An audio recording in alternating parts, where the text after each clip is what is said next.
Kiai Haji Hasyim Asy'ari, ahli hadis saka guru Islam tradisionalis. Perjuangan Kiai Haji Hasyim Asy'ari bermula di Tebu Ireng. Dari situ, ia pelan-pelan membangun reputasi sebagai ahli hadis dan menjadi ulama yang disegani. Ditulis oleh Irfan Teguh, dilansir dari tirto.id.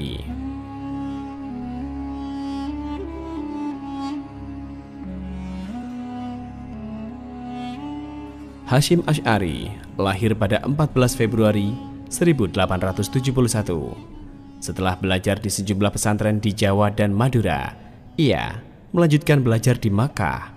Bekal ilmu dari Nusantara membuatnya tak banyak menemui kesulitan ketika memperdalam pelbagai ilmu agama. Tak kurang dari 7 tahun, ia menghabiskan waktu untuk belajar kepada para guru di Tanah Suci. Salah satunya kepada Syekh Ahmad Khatib Al-Minangkabawi, orang Indonesia yang pernah menjadi mufti madhab Syafi'i di Masjidil Haram. Sekembalinya ke tanah air, ia pun mulai mengajar. Cita-citanya untuk mendirikan pesantren hampir terwujud. Tempat yang ia pilih adalah Tebu Ireng, sebuah desa di Jombang, Jawa Timur yang saat itu terkenal rawan tindak kejahatan. Lebih dari itu, penduduknya banyak yang belum memeluk Islam dan hidup dalam adat istiadat yang banyak bertentangan dengan prinsip kemanusiaan, seperti merampok, merampas, berjudi, berzina, dan lain-lain. Haji Abu Bakar dalam Sejarah Hidup KHA Wahid Hasyim melukiskan kondisi Tebu Ireng saat itu sebelum Hasyim Asy'ari mendirikan pesantren di sana. Sepanjang jalan penuh dengan rumah pelesir yang didiami oleh biduan-biduan dan penjual minuman keras, dilayani oleh perempuan-perempuan jahat yang menerima tamu-tamu dari kota. Sorak-sorai seperti dalam pasar malam disudahi dengan perkelahian atau pukul-pukulan yang mengacau balokan kehidupan dalam desa itu. Kondisi itu membuat kawan-kawannya menasihati Hasyim Asy'ari agar tidak mendirikan pesantren di Tebu Ireng. Sambil tak jemu mereka menyampaikan pelbagai kekurangan dan bahaya yang mengancam jika ia tetap memilih Tebu Ireng sebagai tempat berdakwah. Mendapat nasihat seperti itu, Hasyim Asy'ari menjawabnya dengan tenang. Ia tersenyum dan berkata, "Menyiarkan agama Islam ini artinya memperbaiki manusia. Jika manusia itu sudah baik, apa yang akan diperbaiki lagi darinya? Berjihad artinya menghadapi kesukaran dan memberikan pengorbanan. Contoh-contoh ini telah ditunjukkan Nabi kita dalam perjuangannya." Saat ia akhirnya pindah ke Tebu Ireng dan jumlah santrinya baru beberapa orang, ancaman dan gangguan itu memang nyata. Setiap malam, seperti dikutip Muhammad Rifai dalam KH Hasyim Asy'ari, biografi singkat 1871-1947, para santri kerap diteror masyarakat dengan senjata tajam, seperti celurit dan pedang. Hal ini membuat para santri mesti selalu waspada agar terhindar dari bacokan. Bahkan untuk tidur pun, para santri harus bergerombol menjauh dari dinding bangunan pondok yang hanya terbuat dari bambu agar terhindar dari jangkauan tangan kejam para penjahat. Menurut Rifai, gangguan itu berlangsung selama hampir 2,5 tahun. Buruknya keamanan di Tebu Ireng yang berlarut-larut ini akhirnya membuat Hasyim Asy'ari meminta bantuan kepada guru-guru dan kawan-kawannya di Cirebon, yakni kepada Kiai Saleh Benda, Kiai Abdullah Pangurungan, Kiai Samsuri Wanatara, Kiai Abdul Jalil Buntet, dan Kiai Saleh Benda Kerep. Menurut Haji Abu Bakar, pesantren Tebu Ireng pada mulanya memang hanya sebuah teratak yang luasnya hanya beberapa meter bujur sangkar. Teratak itu terbagi atas 2 buah petak rumah, yang satu sebagai tempat tinggal Hasyim Asy'ari dan satu lagi digunakan sebagai tempat sholat. Teratak itu awalnya hanya untuk digunakan oleh 28 santri. Namun lama-kelamaan, seiring kian berdatangannya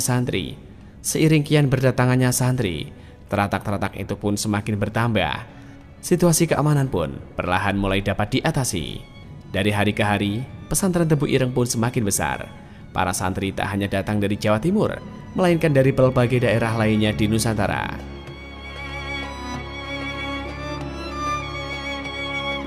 Salah satu ilmu yang dipelajari Hasyim Asy'ari secara mendalam selama tinggal di Makkah adalah ilmu hadis.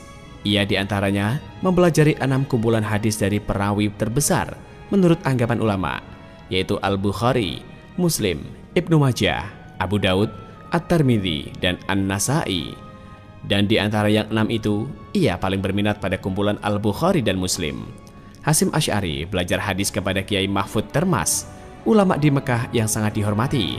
yang menurut catatan Martin van Bruynesen dalam Kitab Kuning, Pesantren dan Tarekat, merupakan ulama Indonesia pertama yang mengajarkan kitab hadis Sahih Bukhari.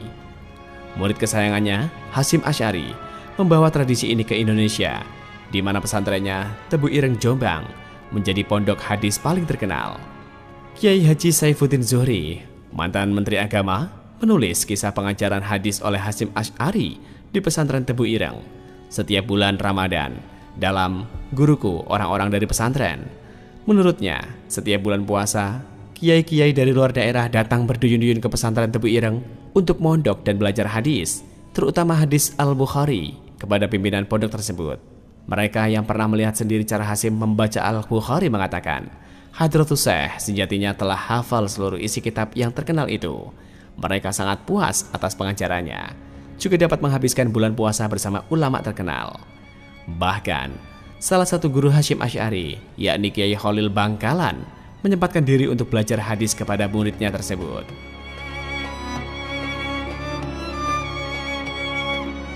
Sebelum NU didirikan, paham pembaruan Islam yang diantaranya dipelopori Muhammad Abduh, Rashid Rida, dan Jamaluddin Al-Afghani tengah berkembang di seantero negeri muslim, termasuk di Indonesia. Sepanjang 1910-an, seperti dikutip Greg Philly dalam Ijtihad Politik Ulama Sejarah NU, hubungan antara kaum tradisionalis dan modernis di Indonesia berjalan akrab dan penuh keterbukaan intelektual dengan mengedepankan persamaan dan saling pengertian. Namun, mulai 1920-an, perbedaan pandangan di antara mereka menjadi runcing. Andre Veilat dalam NU Face Office Negara, Pencarian Isi Bentuk dan Makna, mencatat dua kubu ini kerap terlibat perdebatan dalam berbagai diskusi, termasuk dalam forum yang diadakan Sarekat Islam. Kiai Wahab dari NU sering berhadapan dengan Ahmad Surkati, seorang guru agama dari Sudan, Afrika Timur, pendiri gerakan reformasi Al-Irsyad, juga dengan Ahmad Dahlan, pendiri Muhammadiyah. Akan tetapi, Kiai Hasyim Asy'ari dan Kiai Wahab tak menutup diri terhadap saran pembaruan dan menyetujui gagasan pentingnya modernisasi sistem pendidikan, walaupun tetap menolak meninggalkan madhab. Gerakan pembaruan di Nusantara terutama paling kencang disuarakan sejumlah ulama dari Sumatera Barat. Salah satunya Haji Rasul, Haji Karim Amrullah dari Minangkabau. Haji Rasul merupakan salah seorang orator yang menurut Veilat paling keras dan kontroversial. Pada 1922, Kiai Haji Mas Mansur, salah seorang guru madrasah Nahdlatul Wathon, mengajukan pengunduran diri untuk membangun dan memimpin gerakan reformis Muhammadiyah. Hal ini merupakan pukulan cukup telak bagi kaum tradisionalis. Kala perdebatan semakin meruncing, terutama saat Kongres Al-Islam tahun 1922 di Cirebon menjadi panggung perdebatan yang keras, di mana tuduhan-tuduhan kafir dan syirik terdengar. Kiai Wahab mengusulkan kepada Kiai Hasyim Asy'ari untuk membuat sebuah gerakan yang mewakili para ulama tradisionalis. Namun Kiai Hasyim Asy'ari enggan menyetujuinya, dan 2 tahun kemudian, situasi di Timur Tengah mengubah pandangan itu. Runtuhnya kekhalifahan Turki Utsmani pada 1924 akibat serbuan Wahabi ke Mekah membuat kaum tradisionalis tergerak. Karena hal itu menimbulkan masalah mengenai siapa yang akan menjadi penerus khalifah Islam di dunia, Kairo atau Mekah. Menurut Veilat, hal yang penting bagi kalangan tradisionalis dengan bergantinya tampuk kekuasaan Islam terutama adalah mempertahankan tata cara ibadahnya yang dipertanyakan kaum Wahabi Puritan. Misalnya, membangun kuburan, berziarah, kepercayaan terhadap para wali, dan ajaran madhab Syafi'i yang dianut kebanyakan umat Islam Indonesia. Kongres Al-Islam di Yogyakarta pada 1925 memicu kemarahan kaum tradisionalis karena kurangnya dukungan dari kaum modernis agar Ibnu Saud, pemimpin pengganti kekhalifahan Turki di Hijaz, menjamin kebebasan keagamaan bagi semua umat Islam di Makkah. Kemudian pada 1926, kaum tradisionalis semakin kecewa karena kalangan modernis mengadakan konferensi di Cianjur. Saat digelar Kongres Al-Islam 1926 pun, kaum modernis memutuskan untuk tidak mengikutsertakan kalangan tradisionalis dalam delegasi Hindia Belanda pada Muktamar Dunia Islam yang diselenggarakan di Makkah.